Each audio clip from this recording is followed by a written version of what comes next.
Namaskar, Vanakkam. Shri S.S. Sivasankar, Tamil Nadu Minister for Transport and Electricity.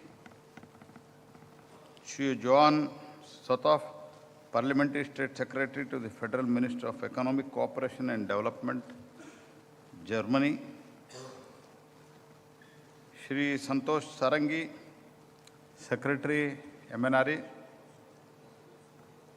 Shri Girish Tanti, Chairman, IWTMA. Shri Saravanan Manikkam, Vice Chairman, IWMTA Industry Leaders. Members of IWTMA, friends from media, ladies and gentlemen. Yesterday, myself and Sarangi together, we were in International Solar Alliance Conference from last 2 days. From solar to wind, we have come here in Tamil Nadu. हवा कैसा चलता है वैसा जाना चाहिए.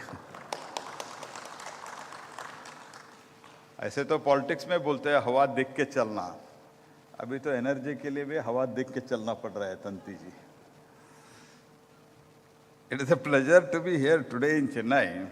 After this is the city pulsating with the energy. The city stands for the powerful symbol of India's wind power journey.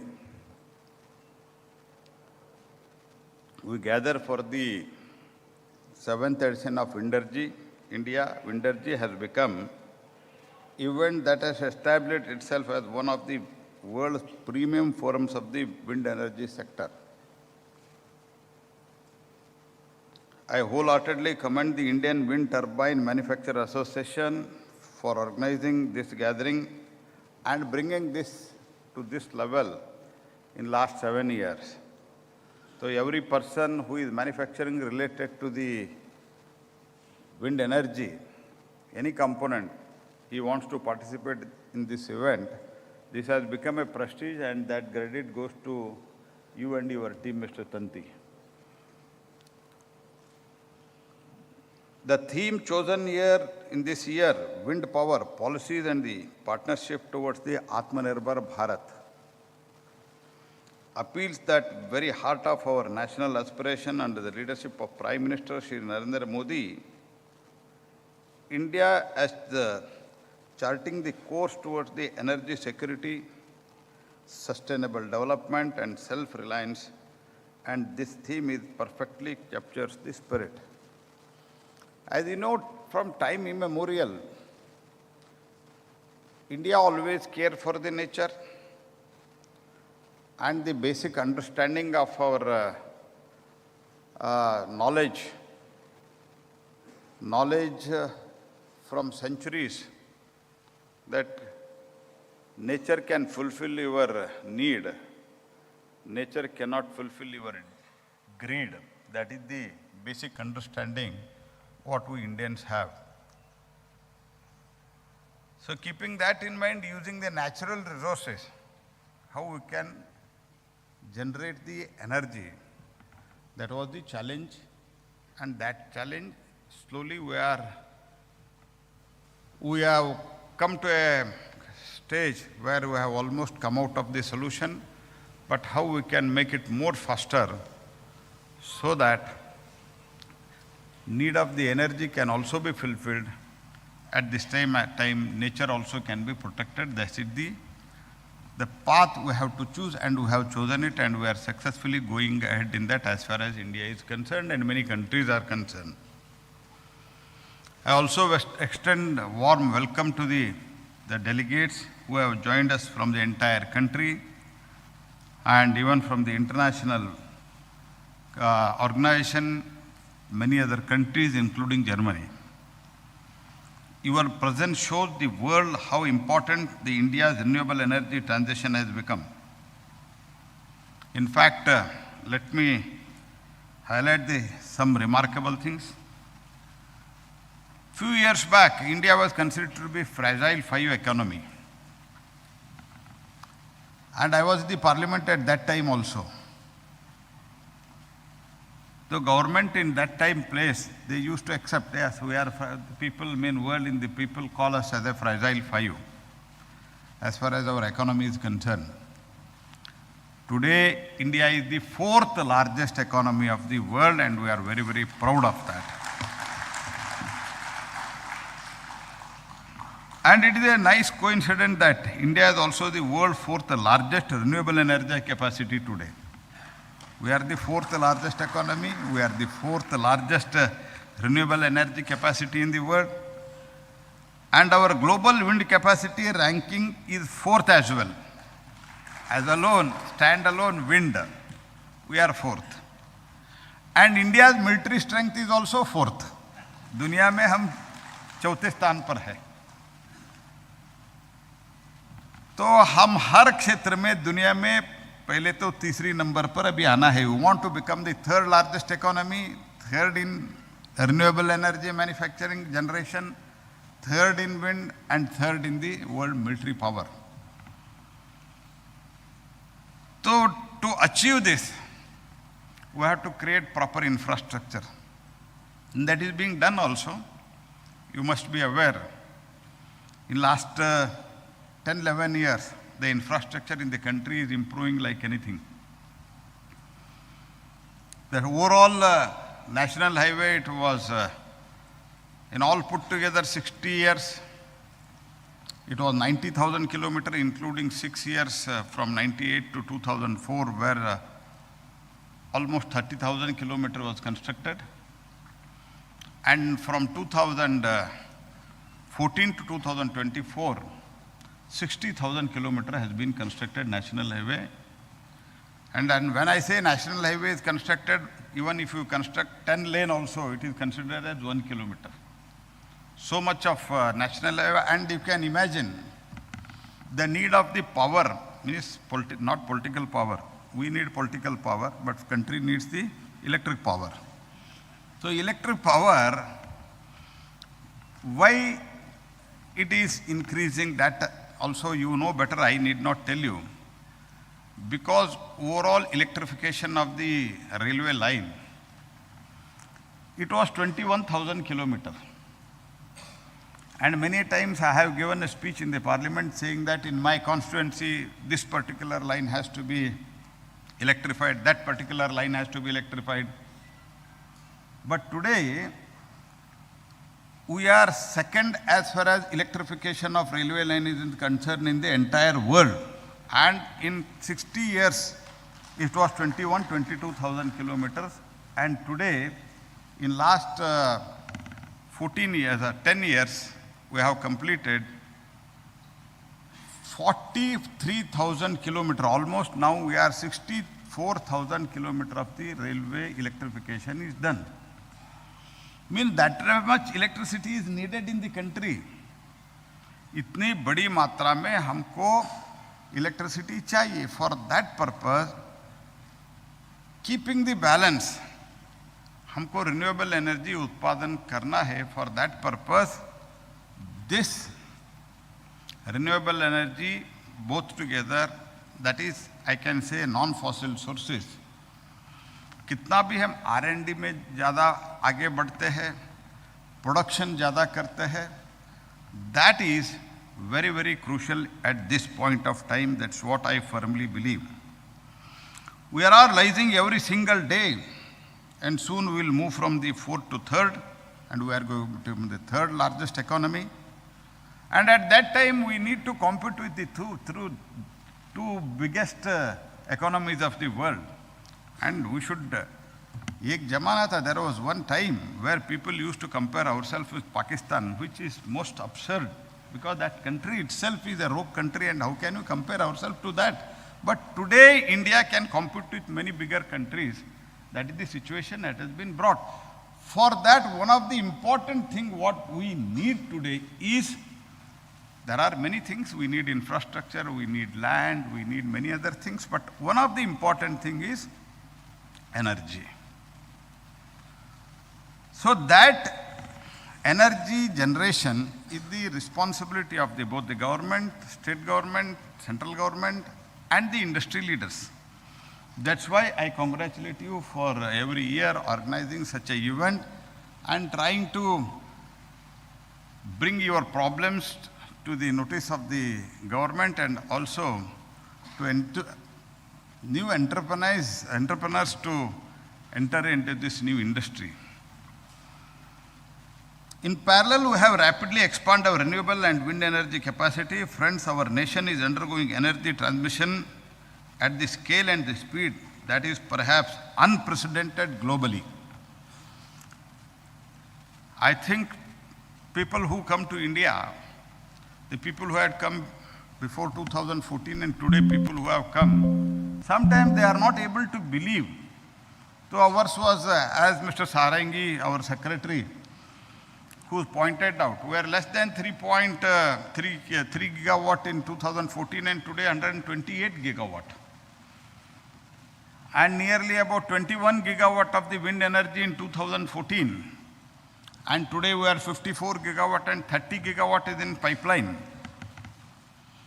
So all put together, when we see the non-fossil sources, when we have completed, we have achieved 257 gigawatt. People do not believe, is it really so? People ask us. Even European Union, which had recently visited, our secretary was also there, they were not able to believe when Mr. Sarangi gave a presentation, we have achieved 250, at that time it was 250 gigawatt. We have achieved 250 gigawatt. When it was presented to them, sometimes they were not able to believe it. Then we asked them to go and have a look at the entire country, and ultimately they have to believe it because it is the fact. From digitization to renewable energy, from non-fossil sources, everywhere India's achievement is, nobody can ignore it or nobody can say it is as common as other countries. We have surpassed many countries. So 50% of our power generation is through non-fossil sources. Ahead of 5 years, we wanted to do it in our Prime Minister gave the commitment to the world that by 2030 we will achieve 50% through non-fossil sources. But today, ahead of 5 years, we have achieved it. Means what the point I am going to highlight is, अगर सरकार और industry मिल के काम करते हैं तो भारत कुछ भी अचीव कर सकते हैं. This itself is an example. So our energy has been a fundamental pillar of the incredible success story. The decades of the steady humming sound, wind turbines, especially here in Tamil Nadu, across our wind-rich states like Gujarat, Karnataka, Maharashtra, symbolized India's green energy dreams. And our installed capacity in wind, it is 54 now, 150% increase in last 10 years. The growth has been partially sharp acceleration under the proactive policies of Modi's government. I am delighted to share, in the first 6 months of this fiscal year alone, we have added 3.1 gigawatt, and we are hopefully adding another 3 gigawatt, that is 6.1 gigawatt one single year. That is your achievement. हमने policy किया, आपने करके दिखाया. And moreover, wind power project around 30 gigawatt as already quoted under various stages of implementation. This moment is a testament to the combined efforts of the government and invaluable support of players, alongside commitment of organizations like IWTMA, that is your organization, your all office bearer who are sitting. I think you can applaud yourself for that, I believe. Friends, you all know we have set even higher target, 500 gigawatt of non-fossil sources by 2030, out of which 100 to 110 gigawatt will come from the wind. Wind power is not just part of this journey, it is a very spine that supports this and strengthens our entire renewable framework. And as you know, we are also taking a concrete step to develop India's vast offshore wind potential, targeting 30 gigawatt, with the initial tenders are being floated even in Tamil Nadu. It means that we also build the necessary technology right here in India. Our vision is the manufacture for India and manufacture for the world. And we should also understand this manufacturing activity, we can take it more in comparative to the world, because along with other things, the huge human resources, it is available only in India. In many countries, there are no people to work. Human resource बहुत कम है. There are very, very less human resources. When you go to the other countries, people ask for send the engineers, send the technologists, technicians, nurse, doctors. The demand from the India is that you send good human resource to the other part of the world, where India is the most youngest country of the world today. More than 60 crore people are below 35 years, and people themselves call as a young leader even at the age of 55, but I am talking only 35 years calculation I am giving it to you. So we are a quite young country. So we can achieve it. We have capacity, talent. Our young students, bright entrepreneurs, IQ is quite high. The only thing is we have to create an opportunity. And India is already making significant strides. We have nurtured robust wind turbine manufacturing ecosystem with an estimated annual production of 20 gigawatt, which is already mentioned. And I am incredibly proud that 35 certified wind turbine models are being manufactured by 14 Indian companies, covering the wide spectrum technology from 225 kilowatt one time today with 5.2 megawatt. Our manufacturing capacity is 5.2 gigawatt today. These turbines are not only meeting the nation's growing demand, but also cost competitive and increasingly sought after the international markets. In financial year 25, India successfully exported wind turbines and components up to 4 gigawatt, showcasing our growing global competitiveness. Actually, every site in India is potential solar site. Solar कभी भी आप जाके लगा सकते हैं, even rooftop solar, PM Kusum, that is in your agri field. But as far as wind is concerned, our total solar energy potential is 740 gigawatt.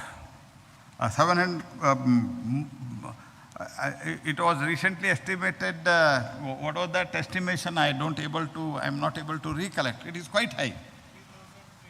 3,300. And as per the NICE, solar can be deployed anywhere on the rooftop, farmlands, canals, and buildings anywhere. But flexibility does not apply to the wind energy. For wind, the optimal land usage is crucial. So that means we must increase the capacity of each turbine and make better use of the available land. Why not build and install the world's largest turbine? Now in many countries, 17 megawatt turbines are being manufactured. We have to, together the government and industry together and association together, we have to invest more in R&D. When people are doing 17 megawatt, why we should be in just 5.2 gigawatt? Just it is explained to me that we have reached 5 megawatt now. We should also try to reach 17 megawatt. So when we make the bigger turbine, so I am not technical expert. I am not just giving you advice and going. Let us sit and discuss. We want to have a discussion with you so that with available land, can we increase the wind generation? That is the question before us. For that all put together, we need to discuss and try to whether is it good or whether is it possible in India, that we need to really brainstorm ourselves. Because the sites are limited, and we are also working out with the Defense Ministry also. I had met Honorable Shri Rajnath Singh ji recently, and Mr. Sarangi was also there. We are trying to talk to them also. Wherever there is a difficulty as far as defense sites are there, Air Force sites are there, we are also trying to work out a solution on that also. So all put together, now our target is 110, whether with the same sites, same land, can we increase our capacity? That is the challenge before us. Because need of electricity will be quite high. Metro, you know, it is the 1 or 2 cities there were metros. Today there are many cities there are metro. Airport, there are only 70 airports. Today 150 airports, 152 airports are there. Like that, infrastructure is increasing, manufacturing capacity is increasing. You can just see the example. The manufacture of mobile phones. 25 years, 26 years back, mobile started in India.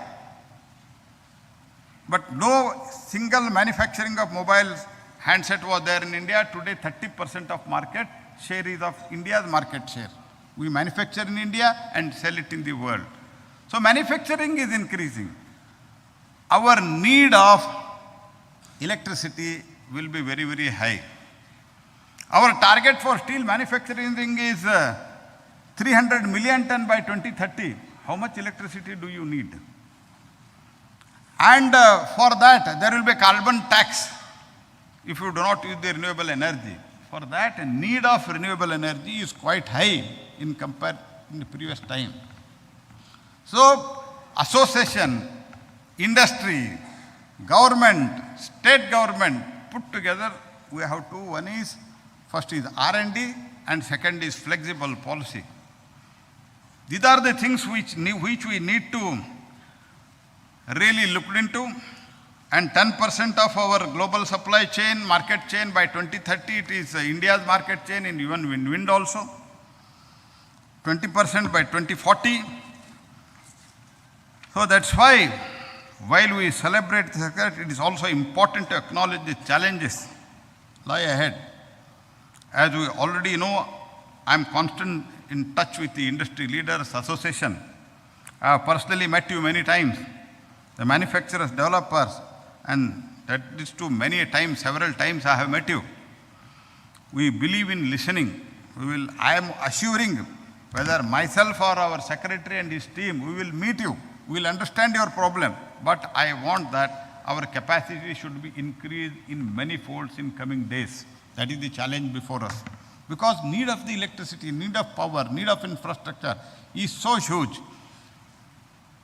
So friends, in this regard, repowering the older sites like Arala Maiwali in Tamil Nadu, modern high-capacity turbines could significantly boost the energy efficiency, create new jobs. We have released clear policies and strategies for repowering the older wind farms in prime locations, unlocking the significant potential. And we should, dealing with the older turbine technology and payment delays of the utilities. Bahut jagah, I would like to bring it to the notice of Honorable Minister, also Electricity Minister who is sitting. Delays, payment of delays in utilities, PPAs, all state government together, central government together, we should work out. That ease of doing means not only in manufacturing, even in electricity generation, ease of doing, payment, PPA, all such things should be from government side, we should do it. And as far as capacity increase in the capacity, you should look at it. Acquiring land and securing the right of way for the transmission line remains a complex and time-consuming process, and we are trying to address it. I am talking to every chief minister, my secretary is talking to every chief secretaries to address these issues. We are not giving you just advice, we are also trying, because Prime Minister is very, very firm. Prime Minister always, every time, two things he asks. One is compliances burden, how much you have reduced. Every secretary has to report, every minister has to report. We have to report. Compliance is ease of doing business. These are the two important things which Prime Minister doesn't leave any minister. And another thing is, whatever the project, we lay the foundation stone, the same minister in the same tenure he should inaugurate. That is another condition. So that is why country is progressing. So I wish that these things, keeping all these things in mind, we should go ahead. Closing this gap, it is a priority that requires the focus on R&D. I urge the industry to step up the invest in R&D that can make India a true global hub for the wind manufacturing. So at the end, I would only like to tell, wind power undoubtedly remain a cornerstone for our clean energy future. I am confident that with our collective resolve, dedication and collaborative spirit, we will not only meet but exceed the targets. Thank you once again for IWTMA for organizing this important event. I wish Windergy 2025 a great success. All the best. Thank you. Dhanyavad.